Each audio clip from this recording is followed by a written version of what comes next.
परमात्मा पर फेथ यानी बाप जैसा बच्चा वाला लविंग फेथ।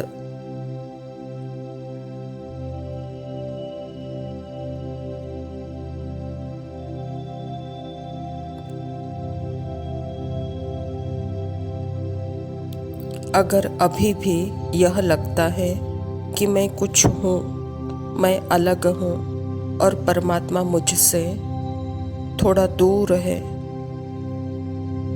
डिस्टेंस पर है, अगर यह फीलिंग भी आ रही है तो बाबा कहता है अच्छा ओके, मैं तुमको वहाँ मिलूँगा जहाँ पर तुम अपने आप को समझते हो।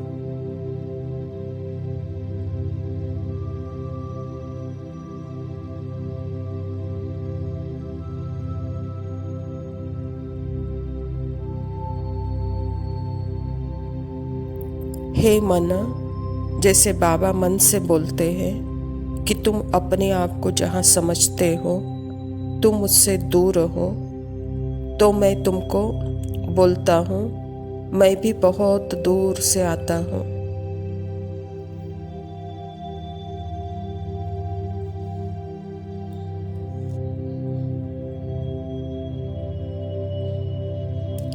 क्यों बोलते हैं बाबा इस मन को, आत्मा को, कि मैं बहुत दूर से आता हूँ?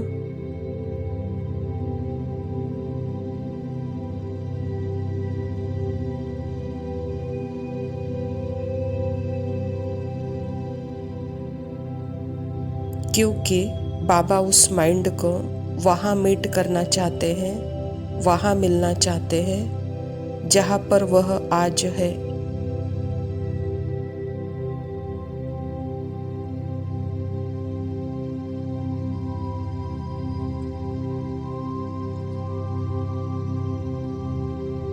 क्योंकि नहीं तो उसके लिए परमात्मा सदैव दूरी ही रहेगा। तो वह जो डिस्टेंस की दूरी है परमात्मा और मन के बीच में, उस दूरी को खत्म करने के लिए बाबा जहाँ पर भी मन अपने आप को समझता है उस आधार पर उस मन से मिलते हैं।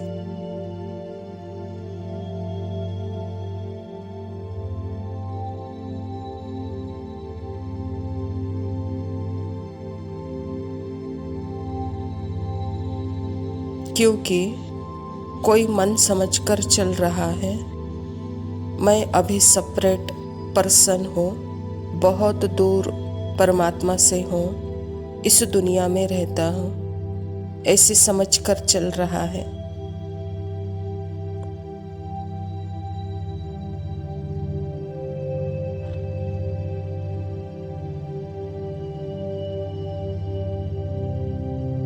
तो बाबा बोलते हैं अच्छा ठीक है, मैं भी बहुत दूर से आया हूँ।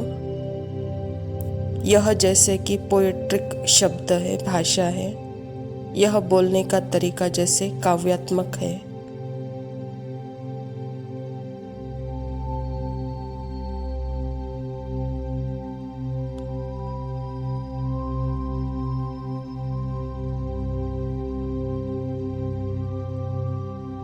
उसे हमें शाब्दिक नहीं लेना है, क्योंकि कई बार हम काव्यात्मक तरीका को शाब्दिक रूप में लेते हैं और शाब्दिक रूप को काव्यात्मक रूप में ले लेते हैं।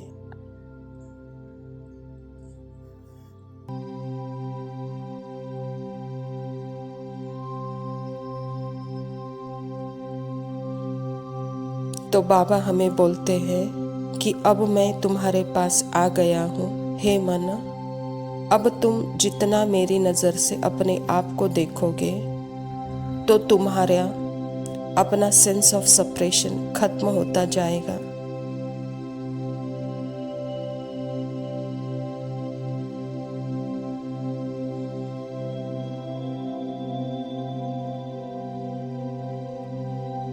इसीलिए बाबा हमें यह बताते हैं माइंड को कि तुम कैसे इस निराकारी सत्य को जान सकते हो।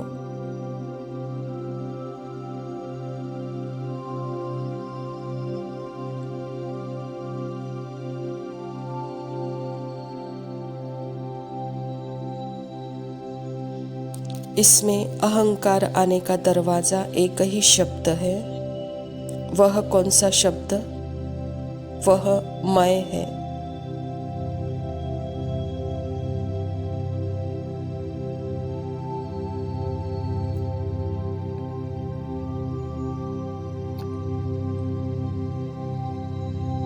तो अभ्यास करो, जब भी मैं शब्द आता है तो ओरिजिनल स्वरूप को सामने लाओ। मैं कौन हूँ? मैं कहने से ओरिजिनल निराकार सत्य स्वरूप याद आ जाए।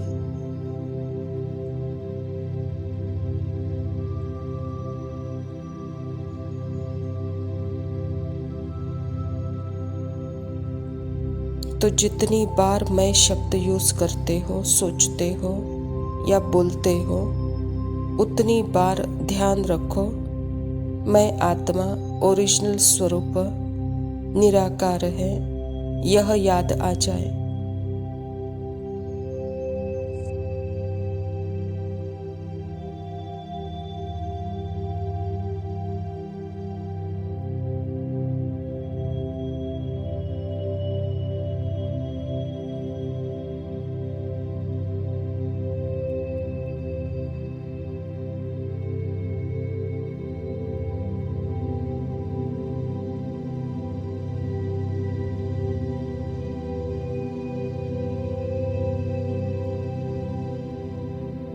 ओम शांति। प्रातः मुरली बाप दादा मधुबन। मीठे बच्चे, शिव बाबा के इस रचे हुए रुद्र यज्ञ की तुम्हें बहुत बहुत संभाल करनी है। यह है बेहद का यज्ञ स्वराज्य पाने के लिए। स्वयं परमपिता परमात्मा शिव बाबा प्रजापिता ब्रह्मा के तन में आकर के यह अविनाशी रुद्र गीता ज्ञान यज्ञ की स्थापना की है। इसमें हमारा अपना सर्वस्व सफल करने के लिए, स्वाहा करने के लिए। तो परमात्मा कहता है कि बच्चे, जो भी वेस्ट है, जो भी व्यर्थ है, इस यज्ञ में स्वाहा करो और इस यज्ञ में अपने आप को अर्पण कर जैसे देवता बन जाओ, पवित्र बन जाओ। यह आपका स्वराज्य का अधिकार दिलाता है कहता बाबा। प्रश्न है, इस रुद्र यज्ञ का रेस्पेक्ट किन बच्चों को रहता है? उत्तर, जो इसकी विशेषताओं को जानते हैं। तुम्हें पता है कि इस रुद्र यज्ञ से हम कौड़ी से हीरे जैसे बनते हैं। इसमें सारी पुरानी दुनिया स्वाहा होती है। इस पुराने शरीर को भी स्वाहा करना है। कोई भी ऐसे बेकायदा कर्म न हो जिससे यज्ञ में विघ्न पड़े। जब ऐसा ध्यान रहे तभी रिस्पेक्ट रख सकते हैं। परमात्मा ने हम बच्चों को अपना सब कुछ सफल करने के लिए, अर्थात कौड़ी से हीरे जैसा बनने के लिए, पुराने को नया बनाने के लिए यह यज्ञ रचा है। इसमें स्वाहा कर, बेकायदा ऐसा कर्म न हो जो हमारे से इस यज्ञ में विघ्न पड़े। तो बाबा कहता बच्चे ध्यान रखो, यह रिस्पेक्ट आप रखो कहता बाबा। धारणा के लिए मुख्य सार है। पहला पॉइंट है, अपने इस रुद्र यज्ञ का बहुत बहुत रेस्पेक्ट रखना है। यज्ञ का वातावरण बहुत शुद्ध, पावरफुल बनाने में सहयोगी बनना है। इसकी प्यार से संभाल करनी है। परमात्मा का यह यज्ञ, यह घर, यह आश्रम, यह पाठशाला जो कि बाबा हम बच्चों को प्यूरिफाइड करने के लिए बनाया है, यह घर भी है जो कि हमको अनुभव कराता है यहाँ सब कुछ मेरा है, अपना है। ऐसे ही यह पाठशाला भी है, यहाँ मुझे कैरेक्टराइज्ड बन के रहना है। यह आश्रम भी है, यहाँ मुझे आज्ञाकारी, वफादार, फरमान बरदार बनकर रहना है। तो बाबा कहता बच्चे इन सब की प्यार से संभाल करो, ये आपका है, अपना है कहता बाबा। दूसरा पॉइंट है, अपने पास कुछ भी छिपा कर नहीं रखना है। दिल साफ है तो मुराद हासिल है। इस यज्ञ की कौड़ी कौड़ी अमूल्य है, इसीलिए एक कौड़ी भी व्यर्थ नहीं गंवाना है। इसकी वृद्धि में सहयोग देना है।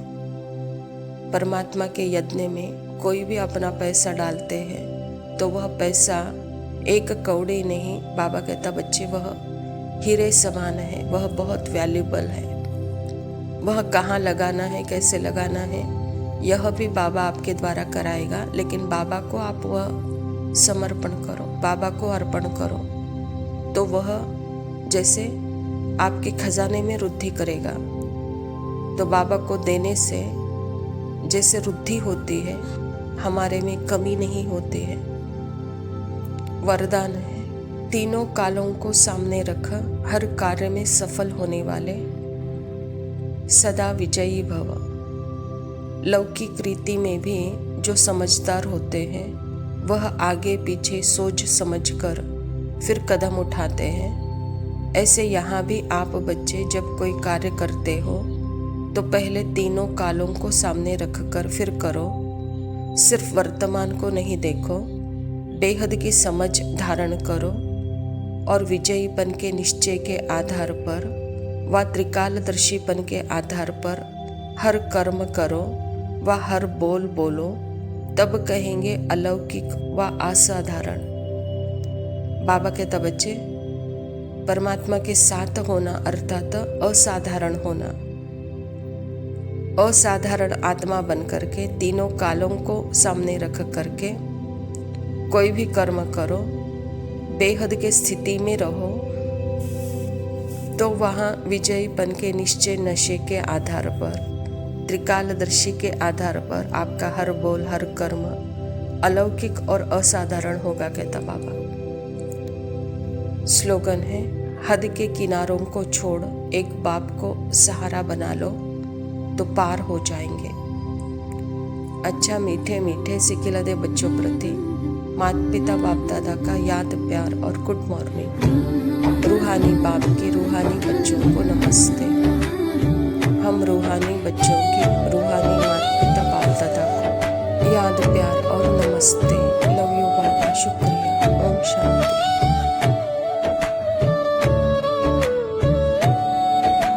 चढ़ लो चढ़ने वालों इस शिव बाबा की रेल में। तुम चढ़ लो चढ़ने वालों इस शिव बाबा की रेल में। शिव बाबा की रेल में, इस शिव बाबा की रेल में। शिव बाबा की रेल में, इस शिव बाबा की रेल में। तुम चढ़ लो चढ़ने वालों इस शिव बाबा की रेल में। तुम चढ़ लो चढ़ने वालों इस शिव बाबा की रेल में।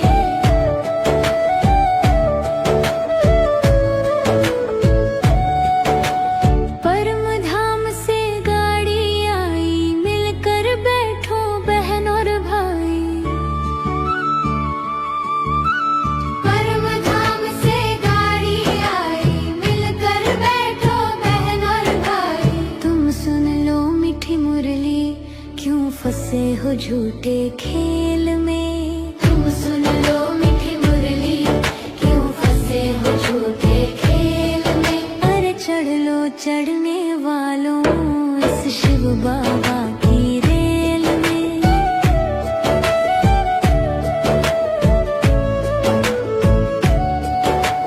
मधुबन जाके टिकट कटा लो, सतयुग का तुम पास बना लो। मधुबन जाके टिकट कटा लो, सतयुग का तुम पास बना लो। अब जल्दी जल्दी कर लो, क्यों फंसे हो माया जेल में। अब जल्दी जल्दी कर लो, क्यों फंसे हो माया जेल में। अरे चढ़ लो चढ़ने वालों इस शिव बाबा की रेल में।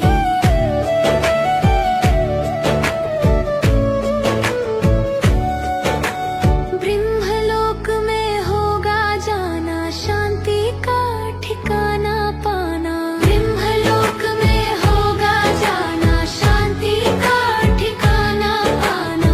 ज्ञान की गंगा नहा लो, क्यों डूबे पाप के मैल में। ज्ञान की गंगा नहा लो, क्यों डूबे पाप के मैल में। तुम चढ़ लो चढ़ने वालों इस शिव